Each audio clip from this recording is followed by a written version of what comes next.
Coke মোটেও ওই জায়গার না। কোকে একটা ঢোক দেন, তারপর একটা সার্চ দেন। প্রকাশিত একটি কোমল পানীয়ের বিজ্ঞাপন নিয়ে দেশে ব্যাপক সমালোচনা হচ্ছে। এই বিজ্ঞাপনটির মডেল হয়েছেন শরাফ আহমেদ জীবন, শিমুল শর্মাসহ বেশ কয়েকজন। সোমবার সকাল থেকে এই বিজ্ঞাপনটি নিয়ে তুমুল আলোচনা সমালোচনা হচ্ছে সামাজিক মাধ্যমে। বিজ্ঞাপন প্রচারের পর থেকে এটির অভিনয়শিল্পীদেরও বয়কটের হুমকি দিয়েছেন নেটিজেনরা। এবার তোপের মুখে পড়ে ওই বিজ্ঞাপনে মডেল হিসেবে কাজ করার বিষয়ে মুখ খুললেন অভিনেতা শরাফ আহমেদ জীবন এবং শিমুল শর্মা। সোমবার রাতে অভিনেতা শরাফ আহমেদ জীবন তার ফেসবুক আইডিতে এক পোস্ট করে দাবি করেছেন যে তিনি ইসরায়েলের পক্ষে কোনো কাজ করেননি। পোস্টে শরাফ আহমেদ জীবন বলেন, আমি একজন নির্মাতা এবং অভিনেতা হিসেবে সবার কাছে পরিচিত। বিগত 2 দশক ধরে আমি নির্মাণ ও অভিনয়ের সাথে জড়িত। সম্প্রতি কোকা-কোলা বাংলাদেশ আমার সাথে তাদের একটি বিজ্ঞাপন নির্মাণ এবং অভিনয় করার জন্য নিয়োগ করেছিল। আমি শুধুমাত্র তাদের দেয়া তথ্য ও উপাত্তই কাজটিতে তুলে ধরেছি।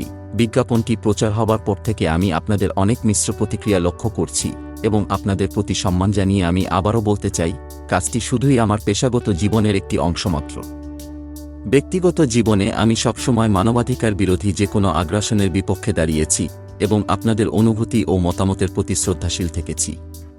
এখানে আমি কোথাও ইসরায়েলের পক্ষ নেইনি এবং আমি কখনোই ইসরায়েলের পক্ষে নই। আমার হৃদয় সবসময় ন্যায়ের পক্ষে এবং মানবতার পাশে আছে, থাকবে। এদিকে মঙ্গলবার সকালে অভিনেতা শিমুল শর্মা তার ফেসবুক আইডিতে এক পোস্ট করে ক্ষমা চেয়েছেন। পোস্টে তিনি লিখেছেন, আমি শিমুল শর্মা। যদি ও পরিচয় দেবার মতো একজন অভিনেতা এখনও হয়ে উঠতে পারিনি, কারণ একজন অভিনেতা হবার জন্য যে অধ্যবসায় এবং দূরদর্শিতা দরকার সেটা এখনও আমার হয়ে ওঠেনি। আমি চেষ্টা করছি মাত্র, তাই হয়তো না বুঝে করা আমার কাজ আজ আমার দর্শক তথা আমার পরিবার ও দেশের মানুষকে কষ্ট দিয়েছে।